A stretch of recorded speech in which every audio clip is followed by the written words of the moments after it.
Estamos de volta para o último bloco do programa Eclésia dessa noite, falando sobre os 5 solas da Reforma Protestante. 5 somentes, 5 pontos específicos do entendimento da doutrina protestante, na qual a gente quer entender um pouco mais e também entender quais são os problemas, que existem nelas, já que somos católicos e não pensamos dessa maneira. Aqui comigo, desde o início do programa, Dom José Francisco Falcão de Barros, ele é bispo auxiliar do Ordinariado Militar do Brasil. O senhor pode, em poucas palavras, dizer, no seu dia a dia, como é que é o seu trabalho no Ordinariado Militar do Brasil? O bispo auxiliar é o colaborador do bispo na diocese. Ele ajuda o bispo diocesano no pastoreio. O pastor é o bispo, no meu caso, certo, o arcebispo militar. O bispo auxiliar do Ordinariado Militar colabora com o arcebispo militar no pastoreio dos militares que estão espalhados em todo o Brasil e trabalham ordinariamente nos quartéis, dentro e fora do Brasil, naqueles países onde existe um contingente do Exército, da Marinha, da Força Aérea, onde houver um quartel e onde houver militar ou familiares de militares que habitam no mesmo teto, esses estão sob a nossa jurisdição. É um trabalho de ajuda ao arcebispo militar. A jurisdição, então, do Ordinariado Militar não fica só no Brasil nesse caso, pois tiver um trabalho no exterior, também vai junto. Exato, por exemplo, no Haiti, certo, agora, uma força de paz com 16 países, e nós temos vários brasileiros militares lá. E no sul do Líbano, já na divisa com Israel, nós temos um contingente da Marinha do Brasil. Legal, bacana. Conhecendo um pouco mais do trabalho também do Ordinariado Militar do Brasil. A igreja é muito rica, né? A igreja é maravilhosa, tem os seus braços presentes no mundo todo e de maneira santa e linda. Quando a gente aprende e entende um pouco mais também da organização, né? É bacana a gente compreender isso. Bom, mas o programa de hoje o assunto é outro, né? A gente já está no último bloco conversando, então, sobre, já que estamos 500 anos depois da Reforma Protestante, é um momento propício para a gente entrar nesse tipo de discussão, né? Os 5 solas da Reforma Protestante. No bloco anterior, antes que eu me esqueça, hein? Na semana que vem isso continua, a gente não encerra aqui no programa de hoje não. Semana que vem, Dom José Francisco volta aqui conosco para continuar essa conversa, a gente vai falar dos 5, né? Porque não dá tempo num programa só. Falamos então no bloco anterior da sola fide, somente a fé. Agora a gente vai para um segundo conceito, sola gratia. Vamos lá, qual é o problema, depois o senhor explicar para ele o conceito, explica para a gente qual é o problema de admitir somente a graça de Deus.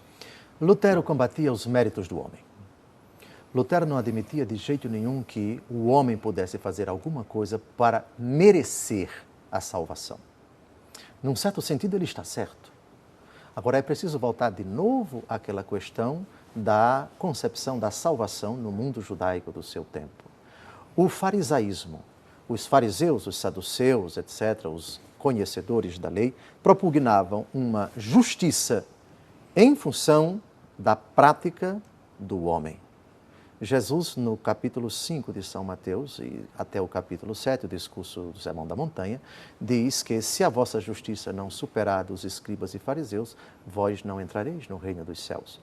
O conceito de justiça para os fariseus era o seguinte: a lei diz que você deve fazer isto. Faça. Se você fizer, Deus tem a obrigação de lhe salvar. Você, digamos assim, adquire um direito no céu.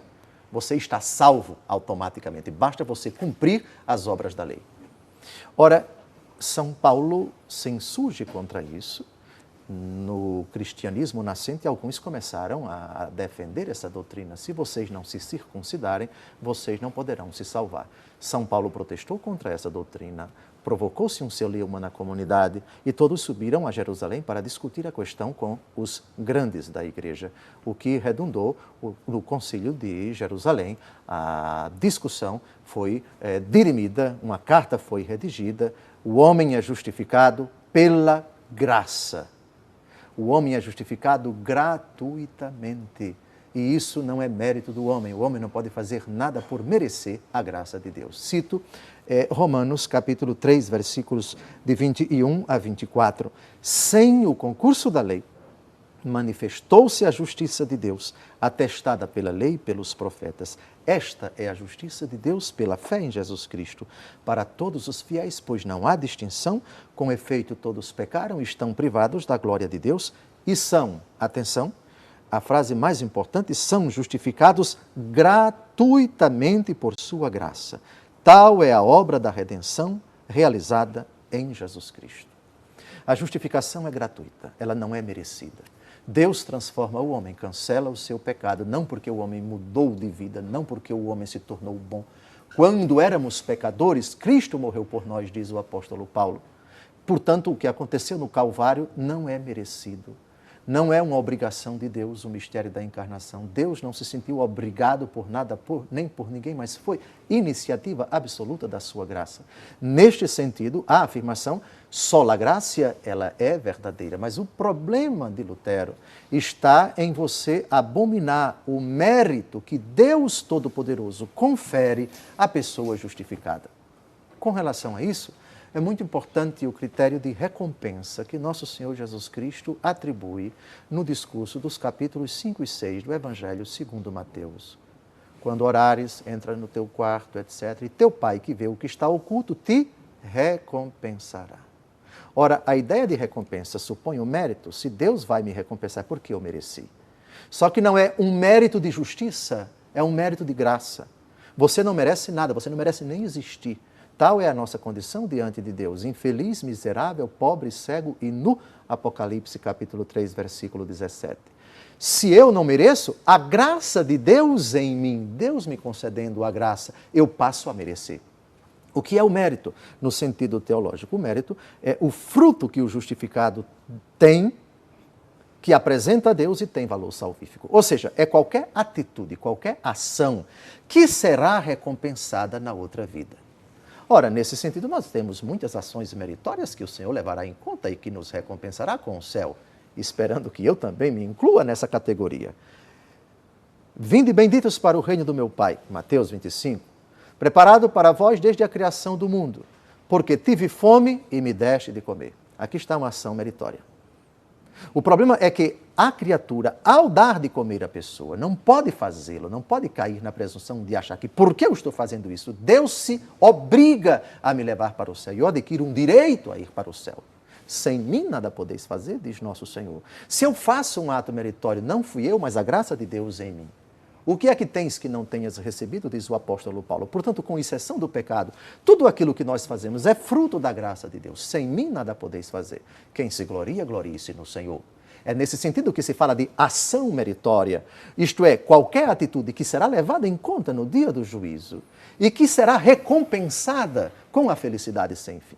Mas esta ação meritória, de forma alguma, há de ser interpretada com as obras da lei de Moisés. Porque as obras da lei de Moisés é uma hipocrisia.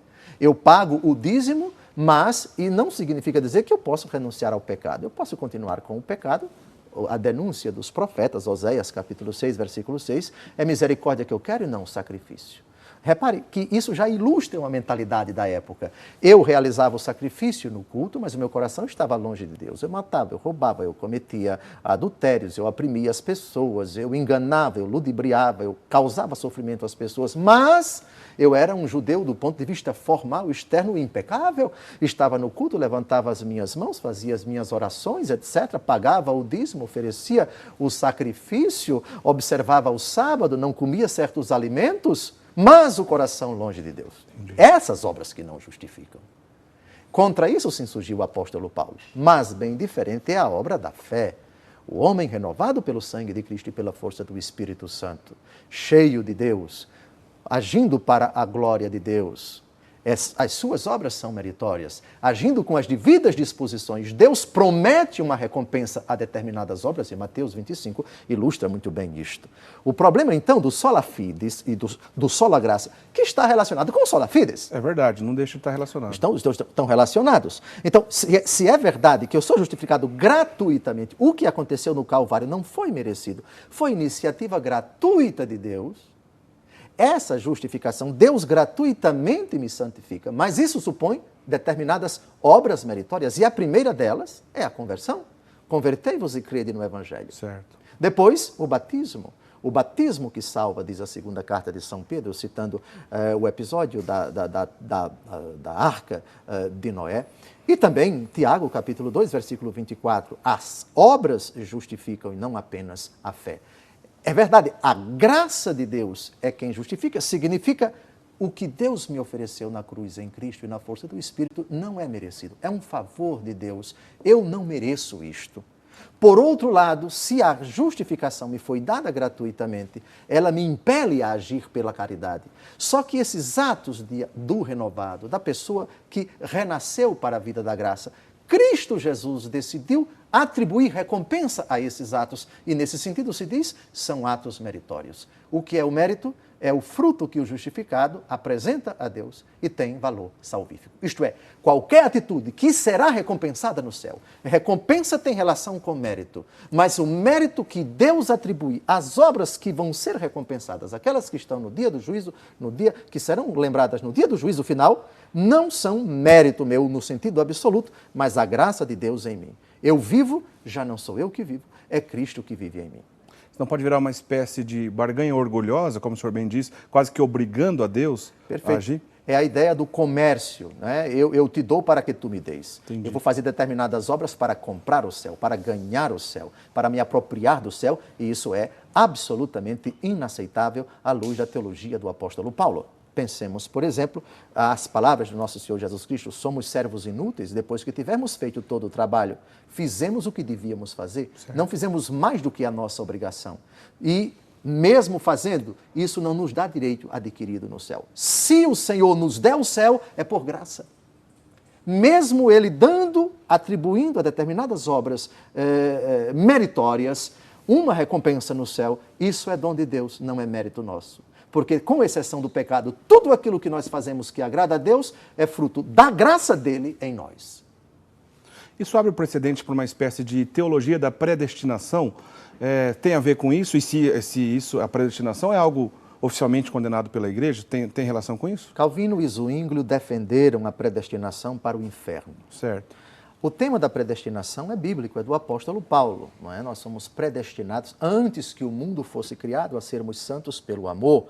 O tema da carta aos Efésios, da carta aos Colossenses, da carta aos Gálatas, mas sobretudo aos Colossenses, a carta aos Efésios, somos predestinados a ser santos pelo amor.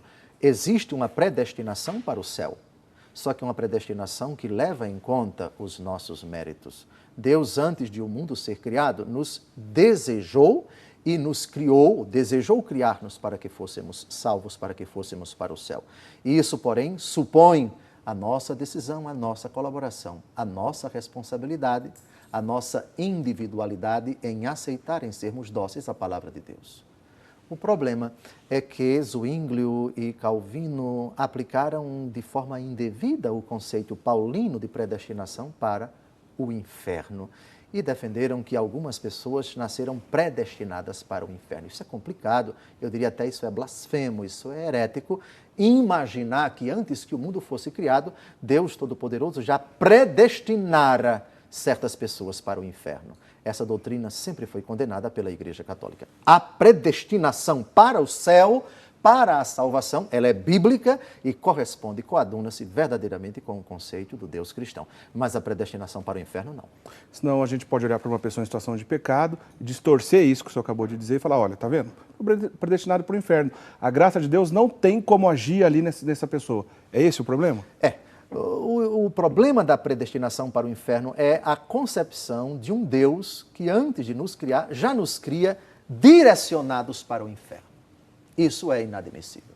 É verdade que antes que o mundo fosse criado, Deus já sabia na sua ciência infinita, já sabe, se é que se pode falar, não se pode falar de sabia, porque em Deus não há antes nem depois, Deus já sabe, antes que o mundo fosse criado, quem vai ser salvo e quem vai ser condenado. Mas, mesmo sabendo quem vai ser condenado, Deus cria por amor e concede todas as graças, todos os dons, todos os recursos para que a pessoa se salve. A condenação não pode ser concebida como fruto de uma vontade de Deus de criar e depois condenar, mas pelo respeito absoluto que Deus tem à nossa decisão. Em previsão dos nossos deméritos, em previsão do demérito do condenado, em previsão do demérito do condenado, Deus, respeitando essa condição, respeitando as decisões que o eventual condenado, o futuro condenado tomará, malgrado ele, como todos os homens, receberá todas as condições para se salvar. Se ele se perder, se ele vier a se perder, será por decisão sua, mas não por uma predestinação anterior a criação dele, como se Deus já concebesse, vou criá-lo para mandá-lo para o inferno. Isso é problemático, isso é herético, isso é inadmissível. Lamentavelmente, no mundo protestante, foi criada essa predestinação para o inferno. Isso não é bíblico absolutamente. Sendo assim, é correto afirmar que, com Calvino, o entendimento distorcido desse problema relacionado à graça de Deus, ele foi aprofundado, ele foi piorado? Martinho Lutero, ao publicar essas 95 teses, elas tiveram uma acolhida tremenda entre aqueles que se ressentiram, que viviam ressentidos, magoados, indignados, revoltados com a Igreja de Roma. E Zwinglio e também Calvino, admiradores de Lutero, pelo menos no primeiro momento, leram e cada leitura possibilitou uma interpretação, umas mais brandas, outras mais radicais, e o mundo protestante possibilitou isto. Calvino fez uma leitura peculiar de determinados pontos da teologia de Lutero, Zwinglio também, e os outros reformadores também. A gente já está caminhando para os últimos minutos do nosso primeiro programa, mas lembrando, na semana que vem essa conversa continua. Tem ainda 3, né? Falamos de 2 solas, 2 solas. Falamos de sola fide e sola graça, mas tem outros 3 conceitos que ainda falaremos na semana que vem. Mas para encerrar essa primeira parte, antes ainda de pedir que o senhor nos dê a bênção para encerrar, eu queria que o senhor olhasse aqui para a câmera, porque muitos protestantes assistem o nosso programa. Se eu pudesse dirigir uma palavra nesse momento aos nossos amigos protestantes que estão nos assistindo, e principalmente nos 2 aspectos que aqui trabalhamos, de que maneira o senhor aconselharia para que eles pudessem entender um pouco mais isso, entender a visão católica dos fatos, e de repente ter uma opção também de olhar de maneira diferente, quem sabe até, não vou exagerar não, voltar para casa, né? O que o senhor diria? Bem, antes de tudo é preciso que o nosso coração desarmado se volte para a palavra de Deus escrita. Conhecereis a verdade e a verdade vos libertará. Essa é a primeira coisa. A segunda, a palavra de Deus não é fruto de uma interpretação pessoal. Segunda carta de São Pedro, capítulo 1, versículo 20. Nenhuma escritura é fruto de interpretação particular. E esse foi o erro de Martinho Lutero. Essa realidade não caiu do céu. Ela foi fruto da ação da igreja. Foram homens inspirados pelo Espírito Santo que escreveram esta palavra. E não foi a palavra que se autoproclamou Bíblia Sagrada. A relação dos livros inspirados que você, caro irmão, tem em suas mãos foi feita pela igreja. E 250, 300 anos depois da morte do último apóstolo. Isso daqui, essa realidade sem a igreja é absolutamente inconcebível. Até o diabo faz mau uso da palavra de Deus. Se és filho do homem, atira-te daqui para baixo, porque está escrito, ele ordenou aos seus anjos que te guardem todos os teus caminhos. O demônio também conhece bem a palavra de Deus. Nunca a palavra de Deus sem a igreja. Eu não acreditaria no Evangelho se a isso não me movesse a autoridade da Igreja Católica. É Santo Agostinho quem diz isto. Leia a palavra de Deus com serenidade, com esse critério seguro de interpretação da verdade escrita, que é a Santa Igreja. E se dobre diante da palavra de Deus, os textos que foram aqui lidos, espero que levem você a se render à palavra de Deus, palavra que não pode ser compreendida fora do ambiente chamado Igreja de Deus, a única que ele instituiu, a única que ele fundou. Chegamos então no final do primeiro programa, né? Dessa série de 2. Semana que vem a gente continua. Mas o senhor poderia, por gentileza, nos dar a bênção para encerrar esse primeiro programa? O Senhor vos abençoe e vos guarde, o Senhor volva sobre vós a sua face, o Senhor se compadeça de vós. Neste ano em que recordamos 500 anos de um cisma, que Deus conduza você à verdade plena. Que Deus reinsira você no seio da Mãe Católica se você dela se afastou. E você que nunca participou dela, conhecendo a verdade, que possa abraçar a única esposa de Cristo, a Igreja Católica Apostólica Romana. Abençoe-vos Deus Todo-Poderoso, Pai e Filho e Espírito Santo. Amém. Muito obrigado. Semana que vem a gente continua essa conversa. A gente aguarda a presença do senhor novamente aqui na semana que vem, tá certo? Então fica aqui combinado, gente. Semana que vem, no nosso mesmo horário de costume aqui do programa Eclésia, a segunda parte desse programa, falando sobre os 5 solas da Reforma Protestante. Os 5 somente. Tem muita coisa legal ainda na semana que vem para a gente aprender. Lembrando também, você pode acessar o nosso site, rs21.com.br/eclésia, que é a página do nosso programa. Você pode assistir todos os nossos programas lá. Aliás, um programa já antigo que fizemos aqui com o Dom José Falcão, há um ano atrás, que nós falamos naquela oportunidade, se existe salvação fora da igreja.